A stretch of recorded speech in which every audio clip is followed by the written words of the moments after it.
നമസ്കാരം. കൊട്ടാരക്കര മീഡിയയിലേക്ക് സ്വാഗതം. കൊല്ലത്ത് പിതാവിനും മകനും നേരെ പോലീസിന്റെ ക്രൂരത. ബസ് കാത്തുനിൽക്കുന്നതിനിടെയാണ് അച്ഛനെയും മകനെയും കൊല്ലം ഈസ്റ്റ് SI സുമേഷ് അടക്കമുള്ള പോലീസുകാർ ക്രൂരമായി മർദ്ദിച്ചത്. കരിക്കോട് സ്വദേശികളായ നാസറിനും മകൻ സെയ്ദിനും നേരെയാണ് മർദ്ദനമുണ്ടായത്. ഇന്ന് പുലർച്ചെ 4:30 കരിക്കോടേക്ക് പോകുന്നതിനായി ബസ് കാത്തു നിൽക്കുന്നതിനിടെയാണ് സംഭവമുണ്ടായത്. പുലർച്ചെ പാലരുവി എക്സ്പ്രസിൽ വന്നിറങ്ങിയതായിരുന്നുവെന്നും വീട്ടിലേക്ക് പോകാനായി ബസ് കാത്തുനിൽക്കുന്നതിനിടെയാണ് പോലീസിന്റെ മർദ്ദനമുണ്ടായതെന്നും സെയ്ദ് പറയുന്നുണ്ട്. സമീപത്തെ കടയിലെ പ്രശ്നവുമായി ബന്ധപ്പെട്ടാണ് പോലീസ് സംഭവസ്ഥലത്തെത്തിയത്.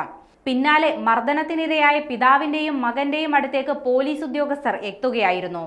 മദ്യപിച്ചിട്ടാണോ നിൽക്കുന്നതെന്ന് ചോദിച്ച് പോലീസ് ഇവരോട് ഊതാൻ ആവശ്യപ്പെട്ടു. എന്നാൽ താൻ മദ്യപിക്കാറില്ലെന്ന് നാസർ പറഞ്ഞു. കോൺഗ്രസ് പാർട്ടി പ്രസിഡന്റാണെന്ന് കൂടി നാസർ പറഞ്ഞതോടെ പോലീസ് ഇയാളെ പിടിച്ചു തള്ളുകയായിരുന്നു. ഉപ്പയെ തല്ലുന്നത് തടയാൻ ശ്രമിച്ചപ്പോൾ തന്നെയും മർദ്ദിച്ചുവെന്ന് സെയ്ദ് പറഞ്ഞു.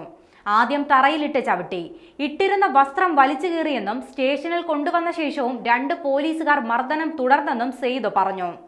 തറയിലിട്ട് നാഭിക്ക് ചവിട്ടിയതായും ഒരു പോലീസുകാരൻ പിടിച്ചു വെച്ചുകൊണ്ട് മറ്റൊരു പോലീസുകാരൻ അടിച്ചുകൊണ്ടിരുന്നുവെന്നും സെയ്ദ് മാധ്യമങ്ങളോട് വ്യക്തമാക്കി. ഒരാൾ മഫ്തിയിലും മറ്റൊരാൾ യൂണിഫോമിലുമായിരുന്നു. 2 പേരും മദ്യപിച്ചിട്ടുണ്ടായിരുന്നുവെന്നും സെയ്ദ് ആരോപിച്ചു. KSU ജില്ലാ സെക്രട്ടറിയാണ് മർദ്ദനത്തിനിരയായ സെയ്ദ്. കോൺഗ്രസ് കരിക്കോട് ഡിവിഷൻ പ്രസിഡന്റാണ് പിതാവായ നാസർ. സംഭവത്തിൽ പ്രതിഷേധിച്ച് KSU ജില്ലാ കമ്മിറ്റി SP ഓഫീസിലേക്ക് മാർച്ച് നടത്തി. SP സ്ഥലത്തില്ലാത്തതിനാൽ ACPയുമായി ചർച്ച നടത്തിയെന്നും എന്നാൽ ഇതുവരെ പോലീസുകാരെ വൈദ്യപരിശോധനയ്ക്കടക്കം വിധേയമാക്കിയിട്ടില്ലെന്നും KSU നേതാക്കൾ ആരോപിച്ചു. വൈകുന്നേരത്തിനുള്ളിൽ നടപടിയെടുക്കാമെന്ന ഉറപ്പാണ് ACP നൽകിയിട്ടുള്ളതെന്നും ഇല്ലെങ്കിൽ നാളെ സമരവുമായി മുന്നോട്ടു പോകുമെന്നും KSU നേതാക്കൾ പറഞ്ഞു.